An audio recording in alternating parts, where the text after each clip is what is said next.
Hi, it's Alaska Granny. As preppers, we face a lot of challenges. Some things that we can figure out how to deal with them and we can control, and there's other things that we just have no control over. So as preppers, we need to try to figure out how to control the controllable and let the other things go.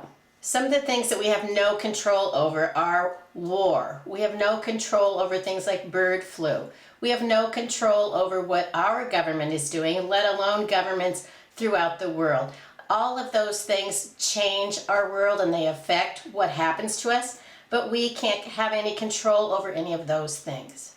We can't control runaway inflation or food price increases, but we can control how we deal with food shortages. And one of the things that we can do is to stock up on food. We can meal plan. We can try planting gardens. We can prepare knowing that this Teddy wants to be a part of this. There are a few ways that we can deal with food shortages. One is to stockpile food when we can find it, and while it's still readily available, or some of it is, and while the prices are affordable or probably more affordable than they'll be in the future, we can also try to plan a garden to know that when growing season comes around this summer, we will be prepared. We'll have some tools, we'll have some seeds, and we'll have gathered some knowledge so that we can do our best to grow some of our food that we depend on.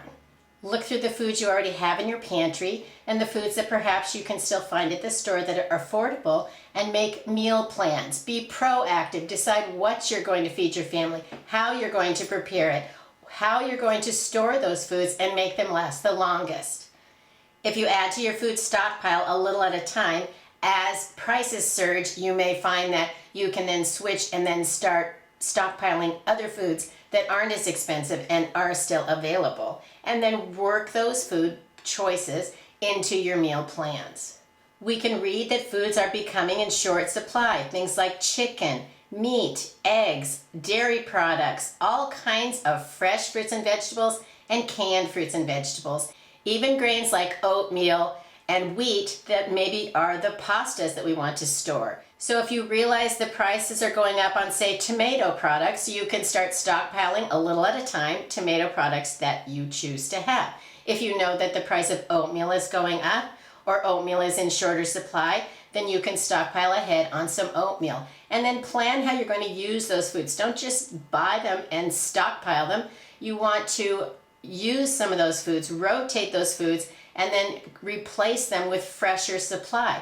If you're choosing to buy a prepper pantry food stockpile of things like canned and packaged goods that you buy in the regular grocery store, those aren't designed to last for 30 years.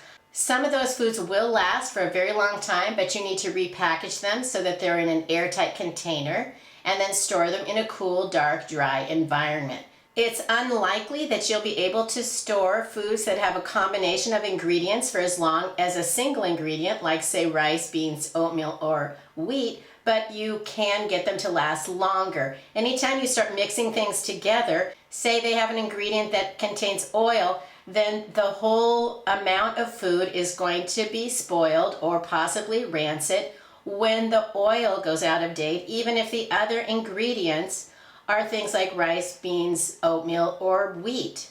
As much as we'd like to make every single food that we choose last forever, it's not possible. So what we want to do is buy the longest lasting foods, store them to last a long time, and then supplement with foods that you need to rotate and replace, which would be canned fruits and vegetables, simple packaged foods that are easy to add a little cooking, maybe stir in a few more ingredients, and you're able to make meals from those packaged foods.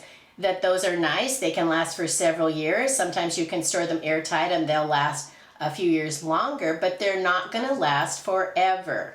So you need to be aware of that as you do your food storage stockpile planning.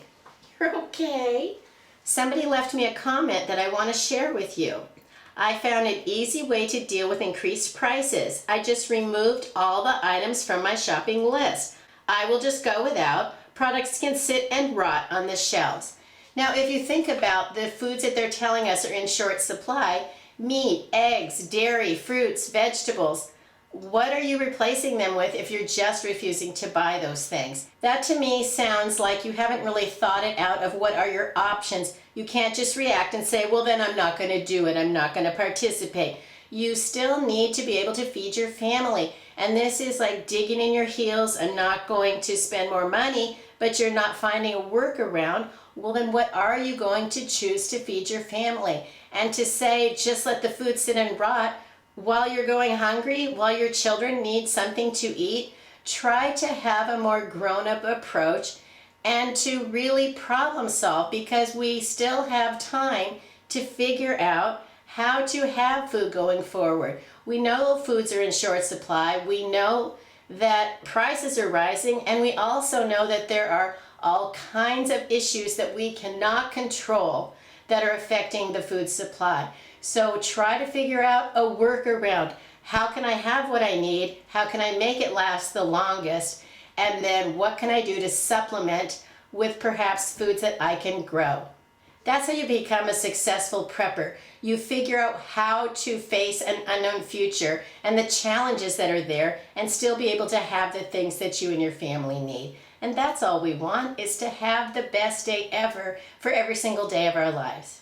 If you have other suggestions on how we can be prepping and prepared to control the controllable, the things in our life that are under our control, leave it in the comments below so we can learn from each other. If you enjoyed my video, I hope you'll share it with someone else you think might like it. Please subscribe to the Alaska Granny channel. You're okay. I stocked up on stuff for you too. Teddy.